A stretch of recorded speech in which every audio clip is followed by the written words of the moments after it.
Hi guys, welcome back to my channel. Today we have got The Clockwork Princess by Cassandra Clare. So I have literally just finished, I smashed this out in 2 days, which is very cool. And I can prove myself that I can read a lot more than I think. So here's the front cover, and here's the back. It says that as Tessa Gray prepares for her wedding, a net of shadow begins to tighten around the shadow hunters of the London Institute. Mortimer needs one last item to complete his plan. He needs Tessa, Jem and Will, and the boys who lay equal claim to Tessa's heart will do anything to save her. So it starts in the beginning of where Tessa's getting ready to be married to Jem, who in the previous book actually proposed to her.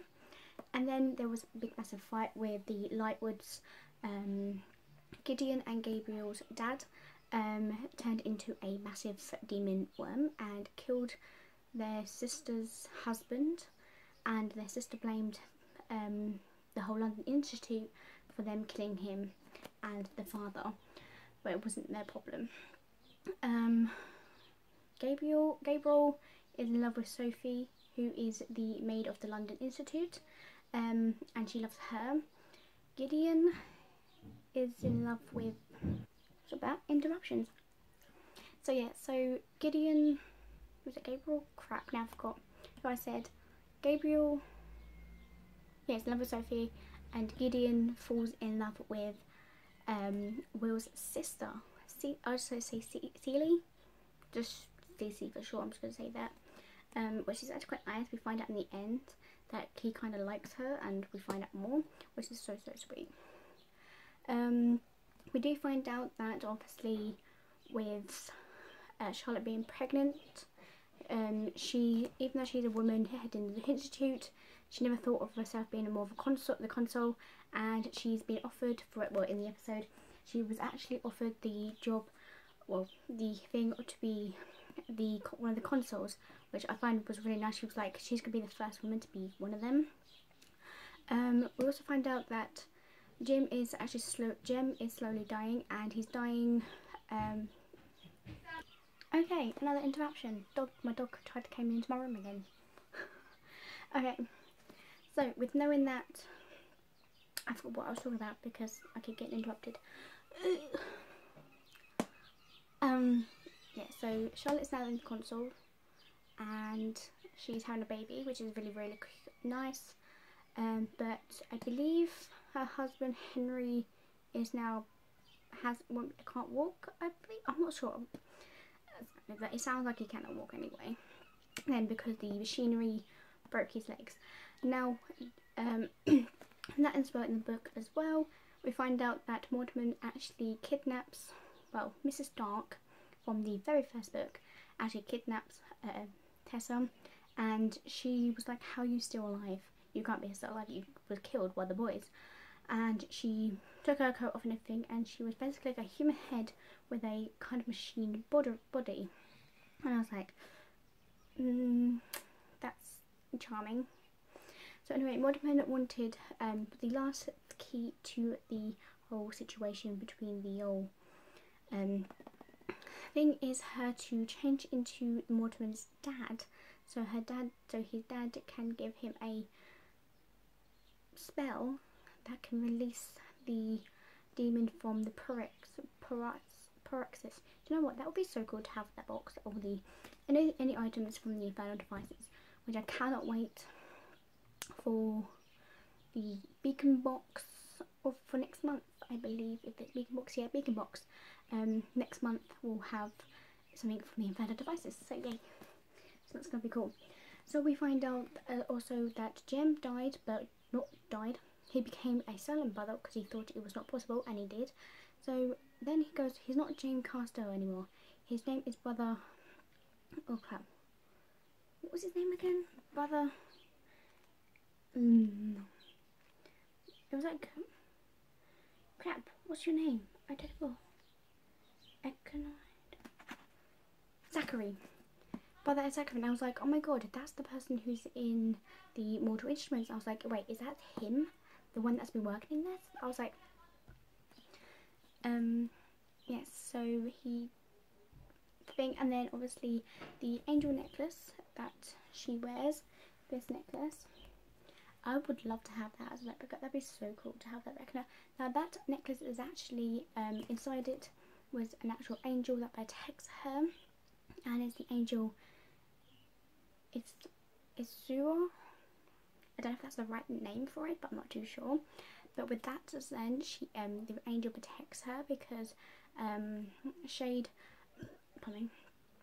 Mortimer's father, trapped the angel inside it to protect her. Because what happened is, which I was reading through and I was like, that's quite disturbing, is that because her mother, Tessa's mother, was not actually a shadow hunter, she had no marks on her, she can be a child of a demon, half downworlder and half shadow hunter.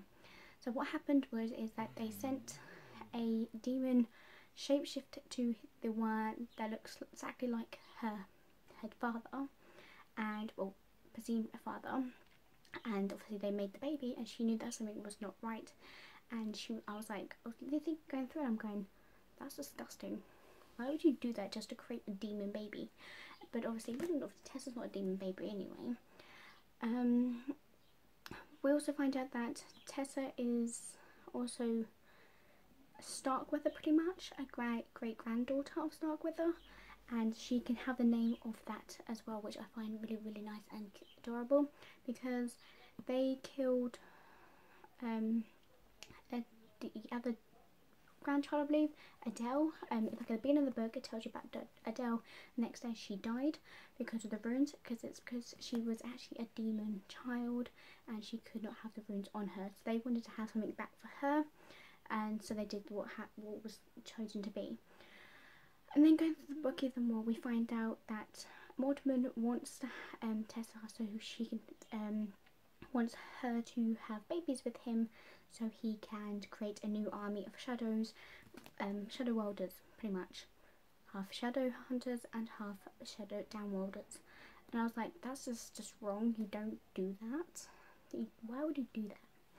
And getting through the end, we find out that Jem is actually now Skyline brother, and he can't marry, he can't do anything. Jem pretty much lets Will confess to Tess and he loves her, blah blah, because they had a kind of a one night stand kind of situation. And we also find out that at the end, Tessa and Will does get married, well, engaged, whatever it is. So as you can see, we have a little notes in the bins. I'm just going to read from them. So on page 15 on chapter 1, it is a Monday for marriage for wealth, for health, Tuesday for wealth, Wednesday for the best day of all, Thursday for crosses, Friday for losses, and the Saturday for no luck at all. Now that'd be cool for like a pillowcase on there, because I would definitely buy that.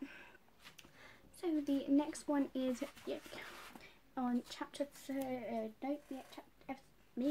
chapter 37. Chapter 37. Oh no, I forgot. For what it's worth, I don't think Will could fight in that dress either. It was like, perhaps not, said Will, who had ears like a bat, but I will make a radiant bride. This cracked me up because obviously at the beginning where Tessa was in her bride background, and we know if shadow hunters, they were gulled for being a bride, and her dress was absolutely ruined because of the fight. Anyway, page 68. On here it says, the infernal devices are without pity. The infernal devices are without regret. The infernal devices are without number. The infernal devices would never stop coming. And I got chills just going down there. I was like, ooh. That was on the wall of Lightwood's, the father of the Lightwoods, their father on his cabin. Now I just totally forgot where I just put that. Fudge knuckles. And I forgot where I put that on. Oh, snots. Okay, we can leave that one then. Okay, so page 334. It says, I ask you one thing for Charlotte. When you find Tessa Grey and you will find her, you tell her that she is welcome to the name of Starkweather. That's something, to be honest, because we find out that he's that's her great grandchild, and I thought that's so, and that's like something to the heart, where she can still have the name of Starkweather even though she's half Shadowhunter and a half thing. And then we have the page 384. It says, wait, what? You can do this one. Okay, this is Do Not Seek Revenge and Call It Justice. The reason why I put that one out was like that would be like some cool little thing maybe for a post-it or maybe for a book sleeve that or a pillowcase, you know, something like it's like something I read something I'm like, oh, but that sounds really cool for a kind of item. Or maybe not a blanket, that would be like a pillowcase, pillow cover, whatever you call them. But this one really intrigued me. I could not stop reading it, and I really was happy to start reading this. And yeah, and now I'm happy to finally read this. So the next book, guys, is The Actual Chain of Gold. So that is the last book I own of Cassandra Clare. So The Chain of Gold is next, and I hope you guys will enjoy it because I cannot wait to read it. Thank you guys for watching. I'll see you guys next time. Bye.